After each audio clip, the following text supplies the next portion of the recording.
Hello everyone, finally আমরা আজ কাবি থেকে লাচেন এসে পৌঁছেছি।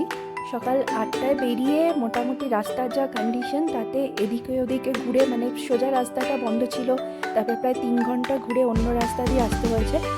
ফাইনালি 6:30 নাগাদ আমরা লাচেন এসে পৌঁছেছি। তো এই হচ্ছে রাস্তার কন্ডিশন, যেটা 2013 ফ্লাডে এফেক্টেড হয়েছে, তারপর নতুন করে আবার তৈরি করা হচ্ছে। তো এই হচ্ছে রাস্তার কন্ডিশন। বড় বড় খাদ, পাশ দিয়ে পাথর সবসময় পড়তে থাকে, অনেক সিঙ্কিং জোন আছে, অ্যাক্সিডেন্ট প্রোন জোন আছে, প্লাস রাস্তা ভীষণ সরু। উল্টো দিক থেকে একটা গাড়ি এলে যে কীভাবে সাইড দেবে, কারণ সাইডে যে পাথরগুলো ফেলা হয়েছে সেটাও সবে ফেলা হয়েছে ভীষণই পাশে দাঁড়ালে ওটাও খসে যেতে পারে, এরকম অবস্থা।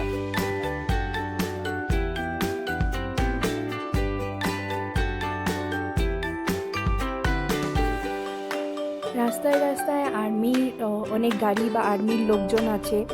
আর্মির যে বিআরও, তারা রাস্তায় এখন কনস্ট্রাক্ট করতে সাহায্য করছে, রিকনস্ট্রাক্ট করতে।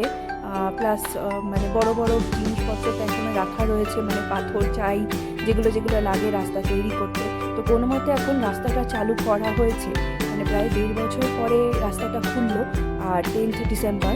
তো এখনও কিন্তু রাস্তার অবস্থা খুব খারাপ। তো আমাদের ড্রাইভার যিনি ছিলেন, দাদু, খুব ভালো পাকা ড্রাইভার, এবং এখানে আসতে গেলে সেরকম ড্রাইভারই নিয়ে আসতে, পাহাড়ি রাস্তায় সেরকমই ড্রাইভার আসে, কিন্তু এরা আরও বেশি অভিজ্ঞ হওয়া দরকার, কারণ যেভাবে কাটিয়ে বা যেভাবে ধরে চালাতে হয়েছে, তো খুব টাফ। আমরা গাড়িতে 7 জন ছিলাম, খুব ভয়ে এসেছি। পাশে সাইডে পুরো লম্বা খাদ, পুরো গভীর খাদ, পাশ দিয়ে তিস্তা নদী বয়ে চলেছে, তো গভীর খাদ এখানে। আজ আমরা লাচেনে আছি। লাচেন প্রায় 8,838 ফিট উঁচুতে। কালকে এখান থেকে আমরা লাচুং যাব, গুরুদংমার হয়ে লাচুং যাব, সেটা প্রায় 9,600 ফিট ওপরে। তো এটা হচ্ছে মোটামুটি ফ্লাডের কন্ডিশন, আফটার ফ্লাড।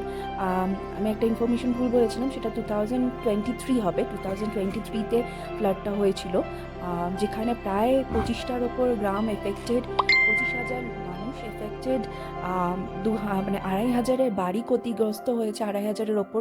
এই ব্রিজটা আর্মিরা তখন তৈরি করেছিলেন তড়িঘড়ি কানেক্টিভিটির জন্যে।